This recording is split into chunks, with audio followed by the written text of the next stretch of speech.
I'm Senator Dick Black, retired senator. Pleased to be with you today. One of the questions that must be dealt with by Russia as it works towards a conclusion of the war is, how does Russia deal with a nation whose foreign policy is grounded on deceit? And I'm talking about the United States, not simply Ukraine. The American people have been given various reasons why we should mobilize, why we should invest vast sums of money in a border dispute on the other side of the globe. People were sort of fired up into a wild frenzy of war. I spoke with one religious broadcaster whose main reason for why we should not engage in a nuclear war was that we can't just let Putin get away with this. Well, let's look at it a little closer. The deep state, the global deep state, has expressed their views as to why we're fighting. Richard Moore, chief of the infamous British intelligence service, MI6, said we're fighting to defend Western values in Ukraine. Foremost among those values, he says, is LGBT plus. In other words, we as Western civilization are fighting for sodomy. Our objective is to perhaps promote grooming around the world. The pretty sad excuse for why we are risking the annihilation of civilization. We can't fall back on the idea that somehow we are engaged in fighting against terror, the old boogeyman that's been around for so many years and has been used to sap the American Constitution of its vigor and diminish the rights of American citizens all across the globe. So what's the problem with going after the idea of terror and somehow promoting the notion that Putin is doing something on the lines of terror? Well, perhaps the greatest terror attack since 9/11 occurred when British MI6, under the direction of the United States, detonated explosions beneath the North Sea and destroyed the Nord Stream 1 and Nord Stream 2 pipelines. Just moments after these massive detonations took place, a text was intercepted that was transmitted by British Prime Minister Liz Truss, directed to Secretary of State Tony Blinken, and it simply said, "It's done." That was the total sum of the message. Obviously, Tony Blinken, US Secretary of State, and the British Prime Minister both understood precisely what was being done and who was doing it. And the British are specialists in these dark operations. They carry them out all the time, often at the direction of the United States. So this was one of the greatest terror attacks in history. The Western media immediately jumped on board and all accused Russia of having destroyed one of its greatest engineering achievements in history. Somehow the Russians had done it. Why? Because the Russians always do it. If an election doesn't go the way of the deep state, the Russians did it. Everything is easily attributed to the Russians.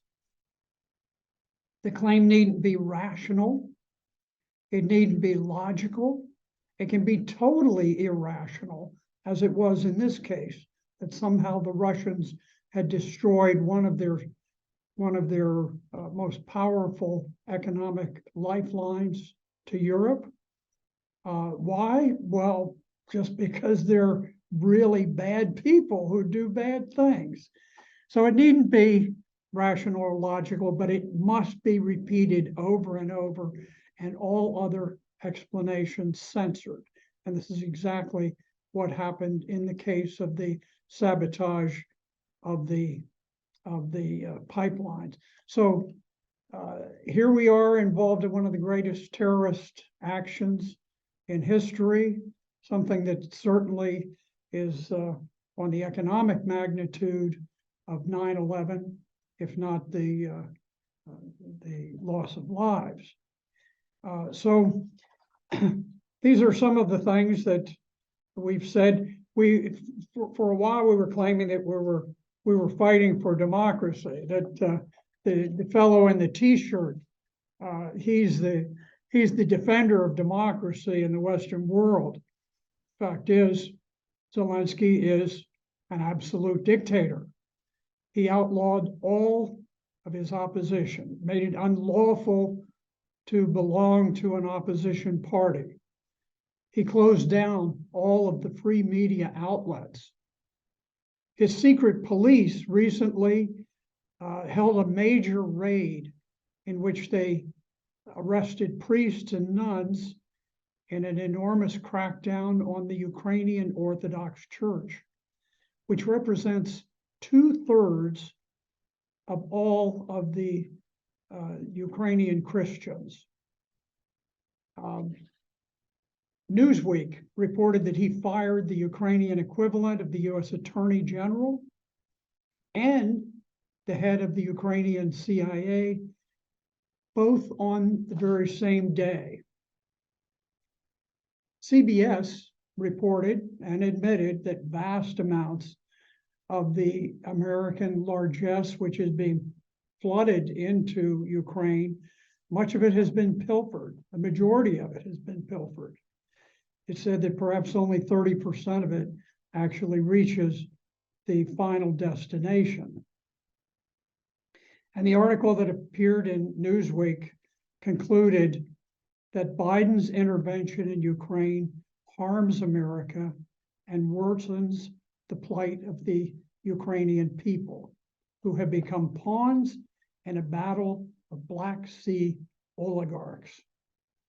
And by the way, Zelensky is a multimillionaire who allegedly owns lavish properties in central London, in Italy, and on Miami Beach, any of which he could retire to once he has taken whatever he might earn in the course of this Ukrainian war, and retire quite comfortably among the glittery and he will always and forever be popular with the boys from Davos. He has made them a lot of money, and he is one of their kind of guy. So the remaining reason for attempting to justify this is to defend the sovereign, almost sacred borders of Ukraine. The fact is that this is really a fight over the Russian-speaking areas of Ukraine, the areas of Ukraine where the people are Russian. Yes, they're citizens of Ukraine, or they were at least. But the fact is that they are ethnic Russians. They are cultural, historical Russians. They are people who speak the Russian language. So here we are pontificating. So, well, you know, there's almost this sacredness to the borders of Ukraine, as though somehow the United States has never crossed borders anywhere. But if you look, you'll discover that the United States did intervene and did cross sovereign borders. We did it in Iraq. We did it in Libya. We did it in Syria. We did it in Yemen. We've done it in a vast number of places. These are places that did not attack us. They did not interfere with our affairs. We launched a war of aggression in each of these cases to steal, to seize. To this very day, we occupy northern Syria with boots on the ground, with American troops on the ground, and we do it without the slightest legal justification. We're simply stealing all of their wheat, stealing all of their oil.